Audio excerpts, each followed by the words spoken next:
Mateus capítulo 18.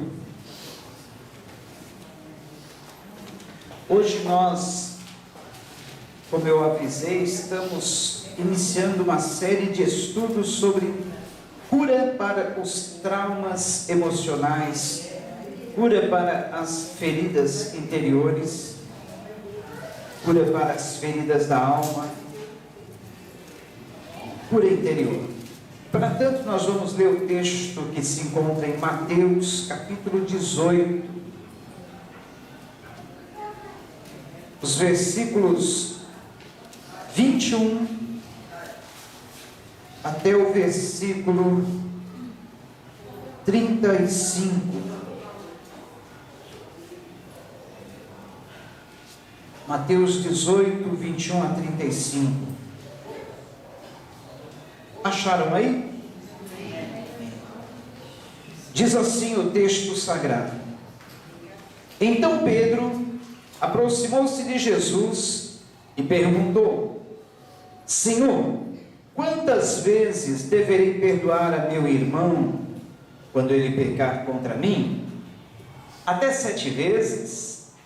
Jesus respondeu: Eu lhe digo, não até 7, mas até 70 vezes 7.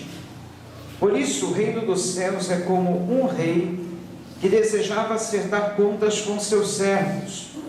Quando começou o acerto, foi trazido à sua presença um que lhe devia uma enorme quantidade de prata. Como não tinha condições de pagar, o Senhor ordenou que ele, sua mulher e seus filhos e tudo que ele possuía fossem vendidos para pagar a dívida. O servo prostrou-se diante dele e lhe implorou: Tem paciência comigo e eu te pagarei tudo. O senhor daquele servo teve compaixão dele, cancelou a dívida e o deixou ir. Mas quando aquele servo saiu, encontrou um dos seus conservos que lhe devia 100 denários. Agarrou e começou a sufocá-lo, dizendo: Pague-me o que me deve. Então o seu conservo caiu de joelhos e lhe implorou: Tenha paciência comigo e eu lhe pagarei. Mas ele não quis, antes saiu e mandou lançá-lo na prisão, até que pagasse a dívida. E quando os outros servos, companheiros dele, viram o que havia acontecido, ficaram muito tristes e foram contar a seu senhor tudo o que havia acontecido. Então o senhor chamou o servo e disse: Servo mau, cancelei toda a sua dívida, porque você me implorou. Você não devia ter tido misericórdia do teu conservo, como eu tive de você? Irado, seu senhor entregou aos torturadores, até que pagasse tudo o que devia. Assim também lhes fará meu Pai Celestial, se cada um de vocês não perdoar de coração a seu irmão. Oremos. Senhor Deus, nessa noite que estamos diante da Tua Palavra, nós nos prostramos a Teus pés para receber da Tua Palavra o conselho que nós precisamos, Senhor. Que a Tua Palavra continue falando conosco, como já tem falado esses cânticos, e possamos ser transformados nesta noite, para a Tua honra e Tua glória, em nome de Jesus. Amém. Queridos, nós escolhemos esse texto para falarmos sobre cura para as feridas da alma, cura para as feridas interiores, cura para os traumas emocionais. Por quê? A conclusão que nós chegamos, quando estudamos o referido tema, é que 80 a 90% dos nossos problemas emocionais, os nossos problemas da alma, os nossos problemas interiores, advêm de um motivo. Qual motivo? O motivo de não aceitarmos o perdão de Deus para nós. E por consequência de não aceitarmos o perdão de Deus para nós, muitas vezes também não concedemos perdão. O senhor está certo disso, pastor? Absolutamente certo. Nós vamos tratar de cada um dos problemas da alma. Eu vou citar alguns. Por exemplo, rejeição. Quantos não sofrem de rejeição? Às vezes não sabem que foram rejeitados no ventre materno e carregam isso. Outro problema, com relação à autoestima. A pessoa se deprecia, ou seja, diminui o seu valor. Outro, sentimento de culpa. Esses 3 exemplos que eu citei são somente 3. Provém da falta de aceitar o perdão de Deus. Porque Jesus já te perdoou. Jesus te aceita como você é. Muitas vezes Jesus nos aceita como nós somos e nós não aceitamos. Muitas vezes Jesus já nos perdoou por algo que fizemos, mas nós continuamos a nos culpar, continuamos a nos torturar. E quando nós não perdoamos a nós mesmos, temos dificuldade de perdoar os outros. Então por isso que eu citei essa parábola que Jesus contou. Um certo homem tinha uma dívida que era 10.000 talentos de prata. Eu fui pesquisar quanto é que dá isso em dinheiro. Sabe quanto que significa 10.000 talentos de prata? Um talento equivale a 34 quilos. Agora 10.000 talentos é 10.000 vezes 34. Quantos quilos de prata, hein? 10.000 vezes 34. Quem é bom de conta aí? 10.000 vezes 34. Quanto dá?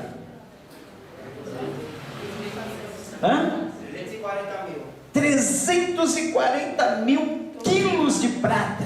Olha que dívida. Por isso que o senhor daquele servo queria vender o camarada, queria vender a sua esposa, seus filhos e tudo o que ele tinha para pagar aquela dívida. A situação estava pior do que crise na economia brasileira. Esses dias eu estava lendo no jornal que mais de 70% dos brasileiros deve para cheque especial, cartão de crédito. 60% dos brasileiros têm dívida. Cheque especial, cartão de crédito. E é uma fria ficar devendo para esses bancos. É um juro tremendo.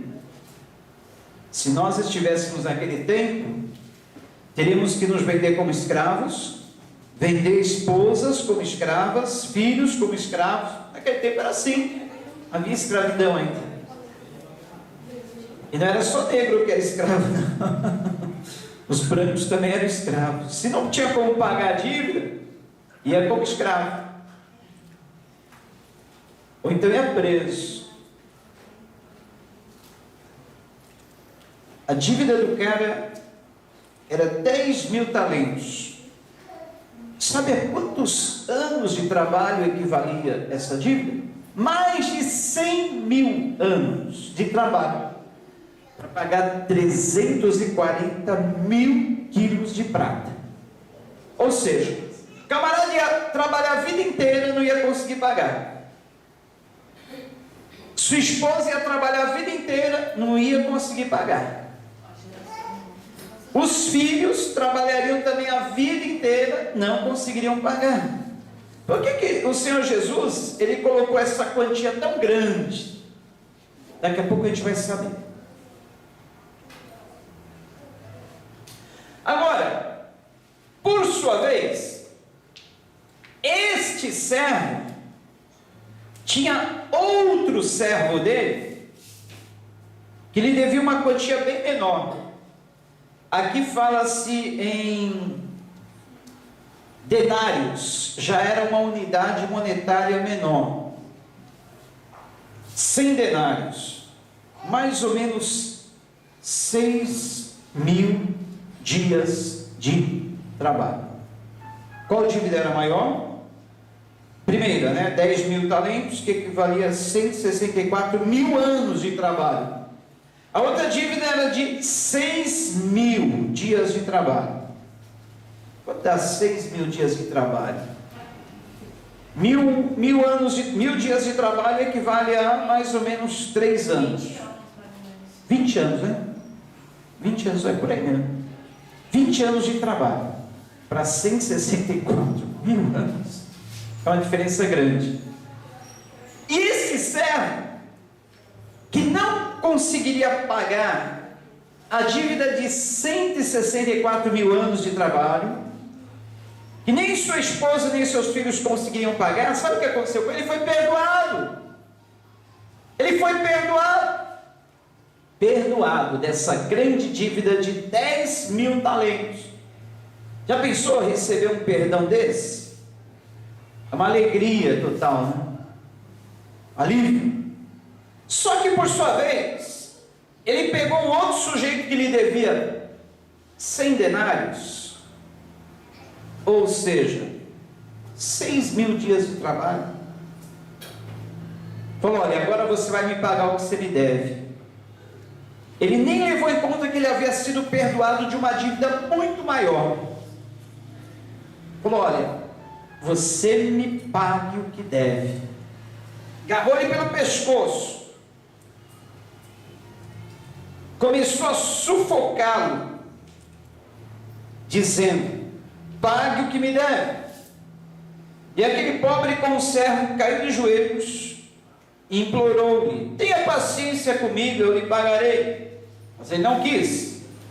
Antes saiu e mandou lançá-lo na prisão até que pagasse a dívida. Quando os outros servos, companheiros dele, viram o que lhe havia acontecido, ficaram muito tristes e foram contar ao seu senhor tudo o que lhe havia acontecido. Então o senhor chamou o servo e lhe disse: servo mau, cancelei toda a sua dívida, porque você me implorou.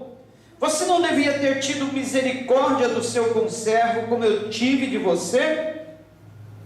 Irado, seu senhor entregou aos torturadores até que pagasse tudo o que devia. Deu para vocês entenderem? É como se eu devesse uma dívida muito grande, 10.000 talentos. Vamos colocar aí 10.000 reais, para a gente ter uma ideia de valores, tá? Só que era muito maior. É como se eu devesse 10.000 reais para a Valquíria. Aí a Valquíria diz: olha, Jonas, para você pagar essa dívida, você vai ter que trabalhar a vida toda, talvez não vai conseguir, vou te perdoar essa dívida. Ela me perdoou de 10.000. Só que a Maria, por sua vez, me devia 100 reais. Eu fiquei todo feliz, a Valquíria me perdoou de 10.000 reais. Só que aí eu chego na Maria: Maria, paga aquela dívida que você me deve, 100 reais.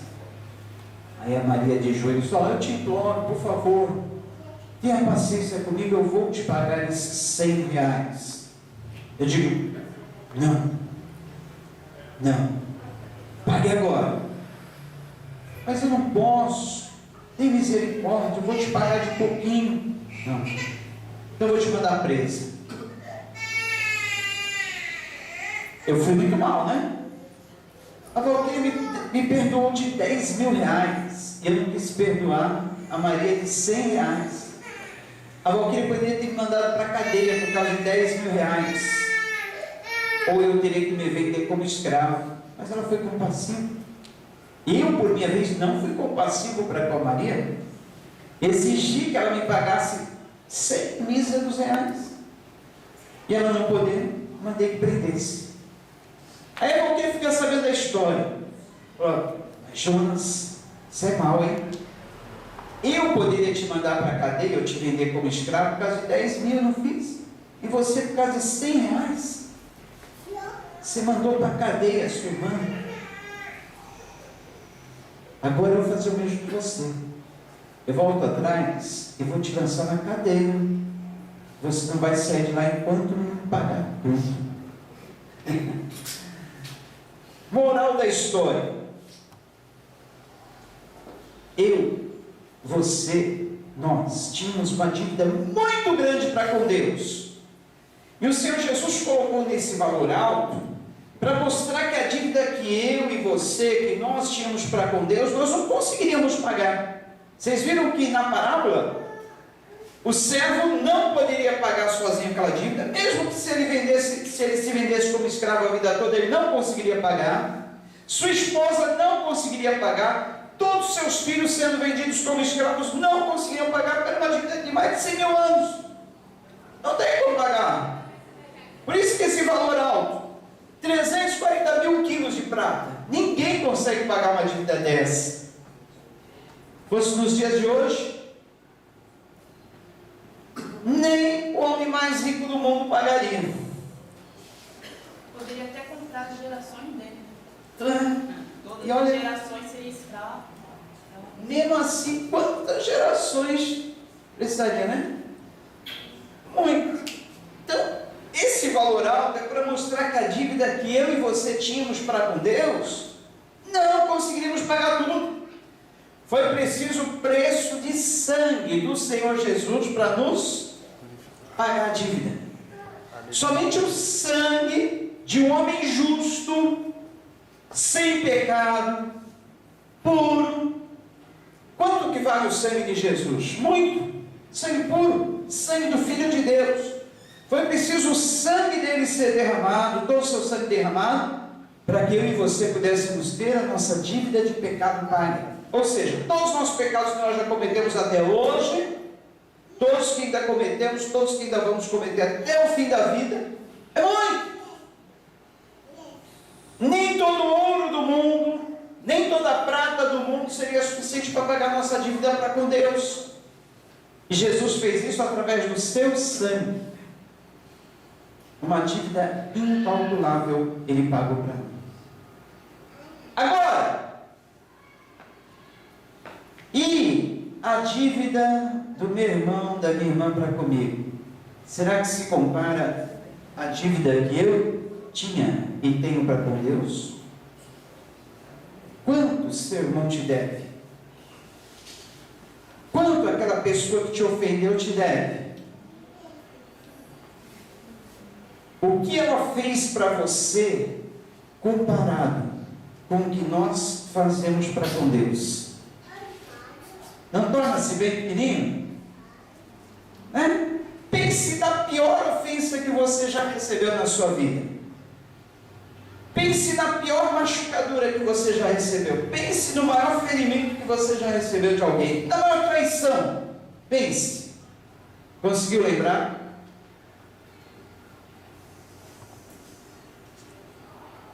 Compara-se com aquilo que você já fez para Deus, com aquilo que você já ofendeu a Deus, com o seu pecado para com Deus. Compara-se? Tenho certeza que não. Por mais que uma pessoa tenha te ferido, por mais que uma pessoa tenha te machucado, por mais que uma pessoa tenha te ofendido, por mais que ela tenha te traído, por mais que ela tenha te magoado, não se compara àquilo que nós fazemos contra Deus. Pense, quantos pecados diariamente nós cometemos contra Deus? Pense. Pecados de comissão, por fazermos, pecados por omissão, ou seja, deixarmos de fazer o que é certo, pecados por ações, pecados por pensamentos. Quantos pecados a gente comete por dia? Por minuto?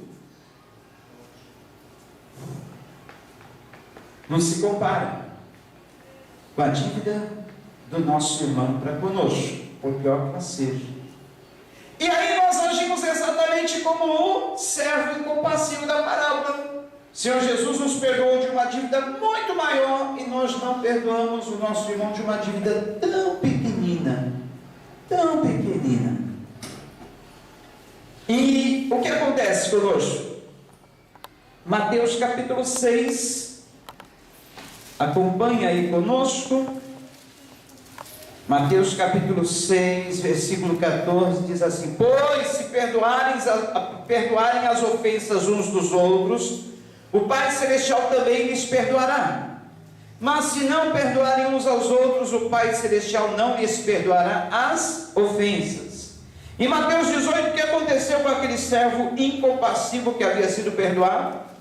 O seu senhor voltou atrás, resolveu entregá-lo aos torturadores até que pagasse tudo o que devia.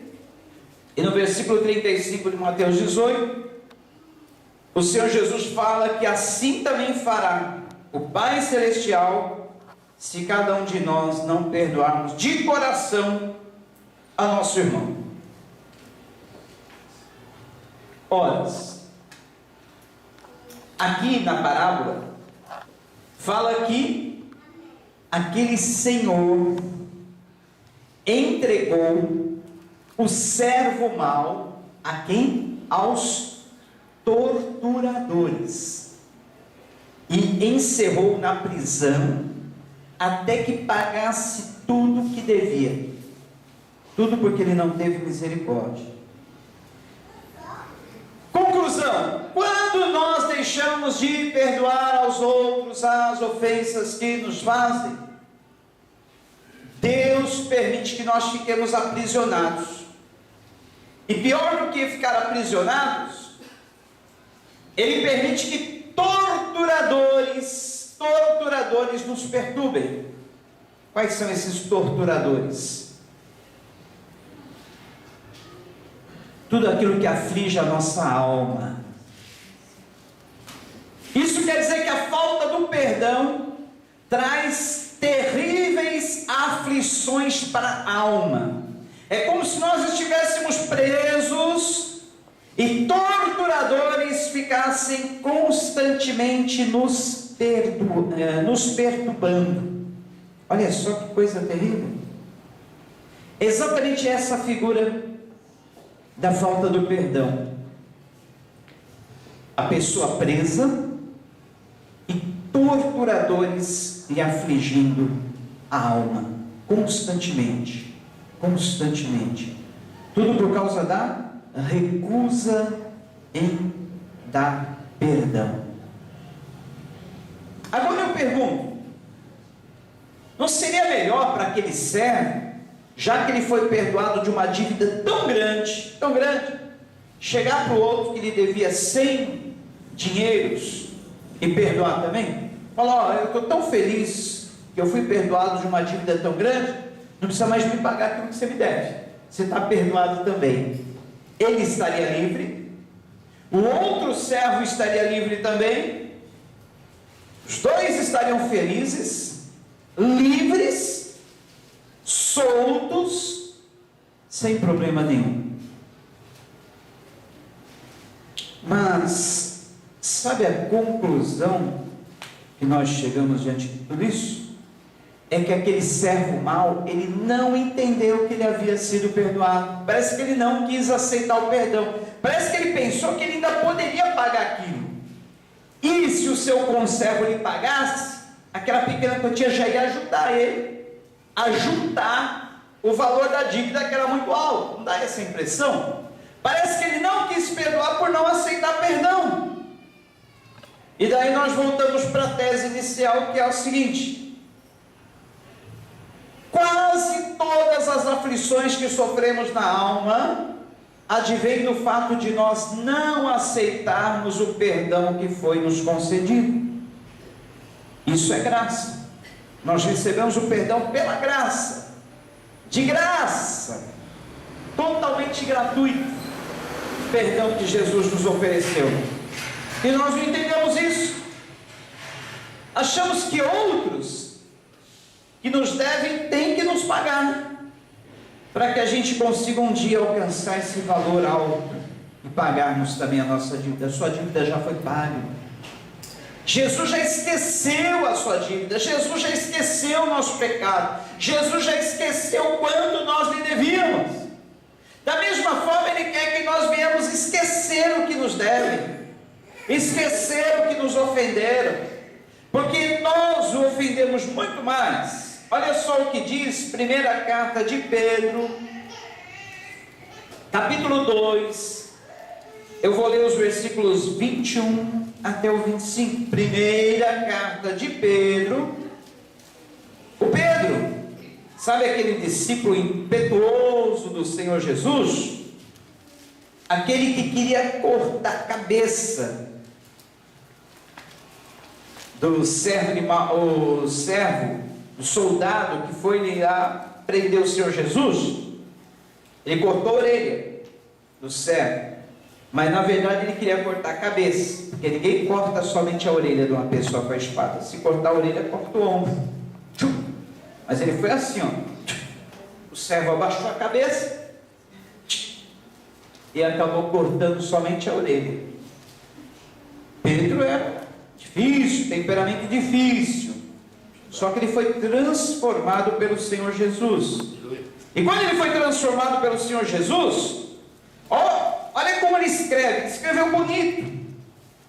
No versículo 21 da sua primeira carta, o capítulo 2 da primeira carta de Pedro, versículo 21, olha que bonito que Pedro escreve. Ele diz assim, para isso vocês foram chamados, pois também Cristo sofreu no lugar de vocês, deixando-lhes exemplo, para que sigam os seus passos. Ele não cometeu pecado algum, nenhum engano foi encontrado em sua boca, quando insultado não revidava, quando sofria não fazia ameaças, mas entregava-se àquele que julga com justiça. Ele mesmo levou em seu corpo os nossos pecados sobre o madeiro, a fim de que morrêssemos para os pecados e vivêssemos para a justiça. Por suas feridas vocês foram curados, pois vocês eram como ovelhas desgarradas, mas agora se converteram ao pastor e bispo de suas almas. Olha, Jesus Cristo sofreu no nosso lugar, deixando-nos exemplo, para que sigamos os seus passos. Sabe como uma criança, ela é ensinada, muitas vezes, a ler na cultura hebraica? As lousas não são como a nossa lousa de giz, são lousas de cera. O mestre, ele desenha a letra na lousa de cera, e o desenho da letra forma um sulco. Por exemplo, o A, ele é desenhado naquela lousa de cera, formando um sulco, um buraco na lousa. A letra B também deixa um buraco no formato da letra B. O aluno que quer aprender a escrever a letra A, simplesmente segue o sulco, o buraco feito na lousa de cera. Ele pega o dedinho, passa ali no buraco, ali formado pela letra A, e assim ele aprende, seguindo exatamente aquele contorno, aquela depressão formada pela letra. Isso chama-se rubogramos hebraico. É você passar o dedo no mesmo contorno que foi feito na letra anteriormente pelo mestre. E assim o aluno aprende a escrever direitinho. Ele aprende o desenho da letra, somente seguindo a forma. É uma forma. Na lousa de cera fica uma forma. Ele só tem que seguir aquela forma da letra. Essa palavra rubogramos, que era aquela cera, lousa de cera, é exatamente usada aqui como exemplo. A palavra exemplo tem a mesma tradução daquela lousa de cera. Ou seja, Cristo Jesus deu-nos o exemplo para seguirmos os seus passos, para seguirmos na sua forma. Meu exemplo é esse. Quando eu fui ferido, quando eu fui insultado, quando eu sofri, Eu sofri tudo calado, sofri tudo quieto.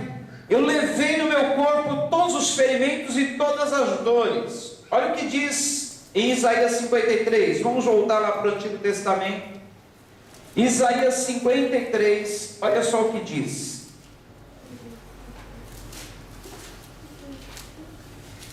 Isaías 53 diz assim: se tu não achou, somente ouça. Olha só.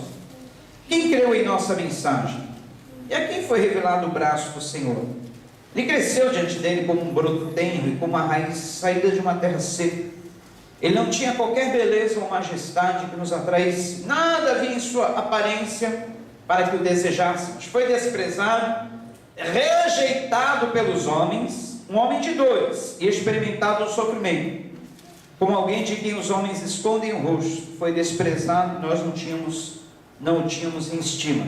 Certamente ele tomou sobre si as nossas enfermidades, sobre si levou as nossas doenças, as nossas dores. Contudo nós o consideramos castigado por Deus atingido e aflito, mas ele foi transpassado por causa das nossas transgressões, foi esmagado por causa das nossas iniquidades. O castigo que nos trouxe paz estava sobre ele, e pelas suas feridas fomos curados. Olha só o exemplo de Jesus. Ele sofreu dores, feridas, machucaduras, toda espécie de traumas. Para quê? Para que nós não precisássemos sofrer tudo isso. Porque ele nos deixou exemplo. Olha, quando ele foi ferido, maltratado, insultado, zombado, ele não abriu a sua boca, ele se entregou ao sofrimento, porque ele sabia que nós precisaríamos ser curados. E através desse exemplo do Senhor Jesus Cristo, fica bem claro para nós que tudo que nós sofremos aqui nem se compara com o sofrimento ou os sofrimentos que Cristo teve. E assim como ele perdoou, e em Filipenses capítulo 2, diz que por ele ter sofrido, se humilhado, se ter sido se entregado à morte de cruz, Deus lhe deu um nome que está acima de todo e qualquer nome. Deus o exaltou. E aí o apóstolo Paulo diz: em nós deve haver o mesmo sentimento que houve em Cristo Jesus. Mesmo sendo Deus, não teve como direito, não usou o seu direito de ser igual a Deus, mas a si mesmo se humilhou, e se humilhou tanto até a morte de cruz, morte terrível, para que em nós haja também esse mesmo sentimento. Porque através da humilhação de Cristo veio que há exaltação, e se nós também nos humilharmos, seremos exaltados. Porque não só em um texto, mas em vários textos da Bíblia, diz que aquele que se humilha, ele é exaltado. Mas nós não queremos esse caminho, nós queremos outro caminho. Não? O caminho da humilhação é mais difícil. No caminho da humilhação, para subirmos, nós temos que descer, e nós queremos subir direto. Mas Deus fala: não é por aí. Para subir você tem que primeiro descer. Para ser exaltado tem que ser primeiramente humilhado.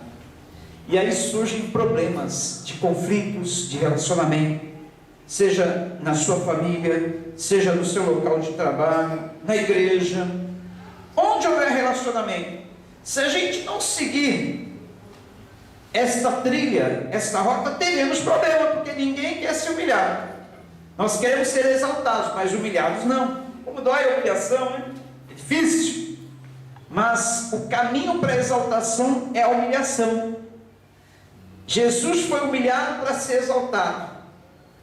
Deus diz que Deus resiste aos soberbos, mas dá graça aos humildes. É tendência natural do homem. Por exemplo, na cultura oriental, a pior ofensa para um homem é levar um tapa na cara. Por isso que o Senhor Jesus pega o exemplo do tapa na cara, que é a pior humilhação para um judeu. Ele diz: olha, se te der um tapa na cara, dê o outro lado. Em vez de você reagir, dê o outro lado. Quem faz isso? O cidadão, isso na cultura oriental e na nossa cultura então. O cidadão prefere morrer, mas ele não dá o outro lado da face não. Ele parte para a briga, ele morre, ele prefere levar um tiro do que dar o outro lado da face. Não é assim na nossa cultura? Tudo por causa do orgulho. Imagina, que eu vou levar um tapa na cara e eu vou sair quieto, eu vou dar o outro lado, eu vou reagir. Mesmo que o cara está com uma arma, eu vou reagir. E que eu morra, eu vou reagir. Não é assim na nossa cultura? É assim. Por isso que o Senhor Jesus disse: se nós quisermos ser exaltados, temos que primeiramente ser humilhados. Perante os homens, é exaltado aquele que revida, aquele que parte para a briga, aquele que leva a melhor. Mas para Jesus não. O exaltado é aquele que se humilha, é aquele que se rebaixa. Quer ver um exemplo? O Senhor Jesus, Ele fala sobre dar preferência, dar primazia. As cartas do apóstolo Paulo falam também nisso. Humilhação, dar primazia.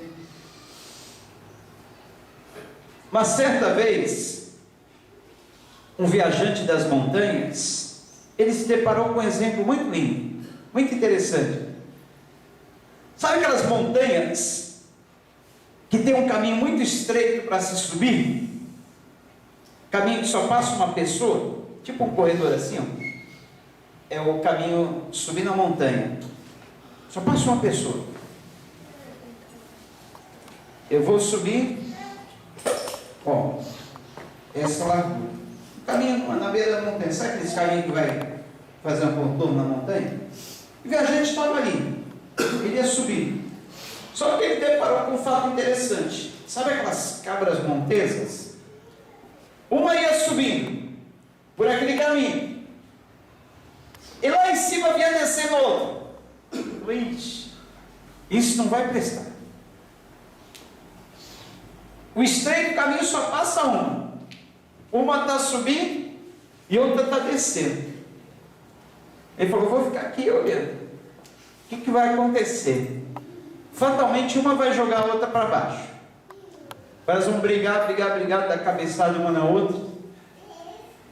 E só vai ficar no caminho a que levar melhor. Ele ficou olhando.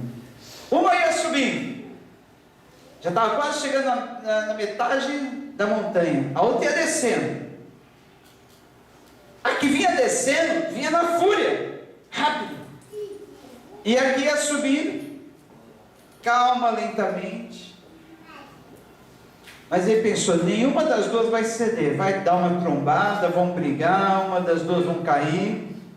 Não passa as duas. E para surpresa daquele viajante observador, exatamente no meio da montanha as duas se encontraram, as duas cabras montesinas. O que fez a que estava subindo? Isso. Se abaixou. E a outra que vinha descendo pulou por cima dela. Olha só, que coisa linda, que exemplo.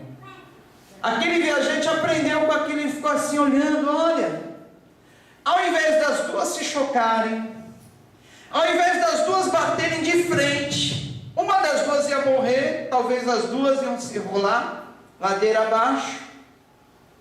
Uma delas se abaixou, a que estava subindo, preferiu se abaixar, deixar a outra passar por cima dela, e ambas seguiram viagem, uma subindo e outra descendo. Conclusão, ele aprendeu que na vida, na nossa vida, às vezes nós temos que nos abaixar, para que outros passem por cima da gente. Isso vai gerar efeitos positivos na sua vida. Onde você trabalha, às vezes tem que se abaixar, deixar que outros passem por cima de você, por cima da sua cabeça. Então você se mantém ali, firme, e continua na sua subida, continua subindo, quando você poderia despecar, se batesse de frente com o outro. Não é melhor se abaixar por um tempo, deixar que outros passem sobre sua cabeça, mas você permanecer firme na caminhada e chegar lá em cima, no topo, não é melhor? É melhor, não é? Isso vale para a nossa vida em todos os setores, em todos os lugares, em todos os relacionamentos, na família, no trabalho, principalmente no trabalho, né? Quanta gente que quer passar por cima, quer chegar mais rápido aos seus objetivos, nem tem que passar por cima da cabeça do outro. E se bater de frente é pior. Tem que deixar o outro passar por cima às vezes. Você vai sobreviver, você vai continuar a sua caminhada e vai chegar lá. Você está subindo, o outro está descendo. Se você está subindo, abaixe-se. Deixa. O outro está descendo mesmo. Deixa ele passar por cima de você. Ele está descendo. Você está subindo. E você vai chegar lá. Amém? É isso em todos os setores da nossa vida. Grave bem isso. Às vezes é preciso se abaixar. Agora, muitas vezes nos endurecemos. Não queremos seguir o exemplo do Senhor Jesus. Não queremos pensar, sofrer como Ele sofreu. Mas, através do sofrimento de Jesus, Deus lhe deu um nome que está acima de todo e qualquer nome. E às vezes nós preferimos uma vida sem sofrer. É impossível, queridos. Nesse mundo, nós estamos sujeitos a toda espécie de feridas. Quanto mais nos endurecemos, mais dor nos causa. É que nem tomar uma injeção. Você vai tomar uma injeção. Alguém que tem medo de injeção? Que nem eu? O troço ruim é injeção, né? Ai, eu prefiro tomar o remédio mais amargo que existe do que tomar uma injeção. É terrível, é terrível. Mas às vezes precisa ser injeção. Aí você vai, enrijece o músculo. Fica ali com o músculo duro. É pior. Pior. Tem que amolecer, né? É melhor relaxar que dói menos. Relaxa, relaxa, deixa o músculo flácido. Dói menos. A pessoa fica... Aí dói mesmo. Né? Não adianta falar, não. Vai dizer. É natural. Deixar. Aí você, se relaxa, deixa o braço mole. De repente, dependendo de como lhe aplica, você nem vai sentir nada. É tão rápido que você nem... Fecha o olho. Fecha o olho, esquece. Aí quando você vê, já, nem doeu. É assim, olha, queridos. Não adianta. Quanto mais nós nos endurecemos para as feridas, para os ferimentos da vida, mais dói. Amoleça. E como nós podemos amolecer? Lembrando do exemplo do Senhor Jesus Cristo. Sofreu muito mais do que qualquer ser humano pode sofrer na vida. Nós vamos falar ainda sobre cada uma das dores da alma. Hoje a pastora está ensaiando as crianças, mas na semana que vem ela prometeu que vai dar essa canjinha para a gente e vai falar à luz da Bíblia e à luz da psicologia. Como podemos tratar complexo de inferioridade, complexo de rejeição? Você já se sentiu inferiorizado? Já se sentiu rejeitado? Tem complexos na sua alma, na sua existência? Olha, baixa estima ou elevada autoestima, tudo isso traz prejuízos aos relacionamentos. Por exemplo, a baixa estima, os complexos de rejeição e tudo mais, fazem com que nós não gostemos de nós mesmos. E se nós não gostarmos de nós mesmos, é impossível amar os outros. Porque o Senhor Jesus Cristo, Ele diz assim: amar ao nosso próximo como nós amamos a nós mesmos. E se nós não amarmos a nós mesmos? É possível amar alguém? Não. Se eu não amo a mim mesmo, eu não posso amar mais ninguém. Ah, então eu tenho que ser narcisista. Sabe o que é narcisista? Aquele cara que se ama demais. Como diz a música do Caetano Veloso, é que Narciso acha feio o que não é espelho. Sabe o cara que se olha no espelho, ou no próprio celular ali, né? Tira 1000 fotos de si mesmo. Olha como eu sou bonito, eu sou bonito. Eu sou bonito. Ninguém é mais bonito que eu, olha, eu sou bonito. Esse é o Narciso, né? O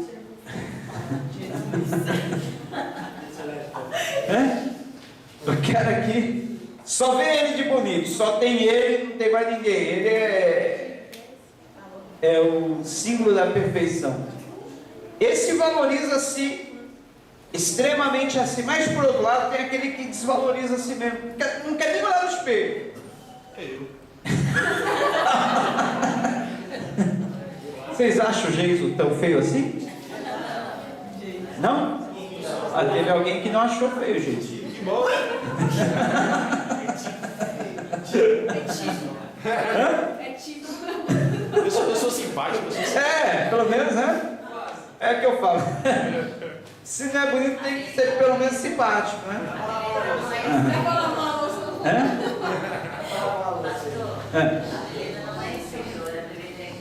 Ah, tá vendo, gente?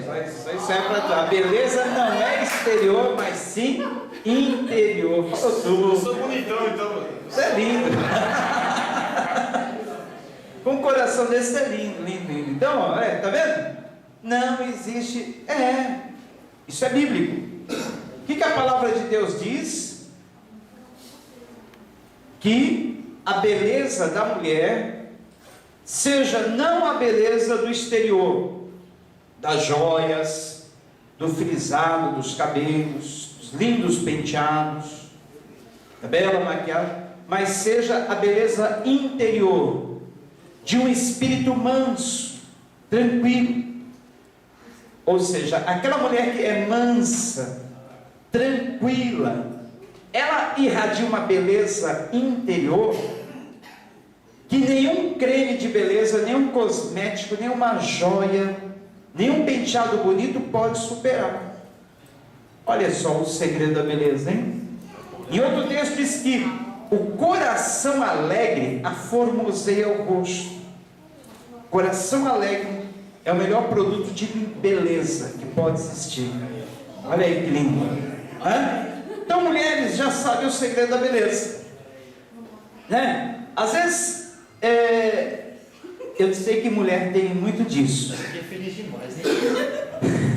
Mulher tem muito. Às vezes uma mulher olha para outra e fala: poxa, como é que aquela mulher tão feia conseguiu um cara tão bonito? Não é assim que às vezes a mulher fala? Segura. A mulher fica aí, eu me embelezo tanto, me arrumo tanto, eu malho tanto para ter esse corpo bonito, esse rosto bonito, e não consigo. A outra feia conseguiu um cara tão bonito. Como é que pode? O segredo está aí, a beleza interior que irradia, que faz com que o homem fique encantado. Falei, poxa, né? Então esse é o segredo. Mas também tem uma feia que Como que é?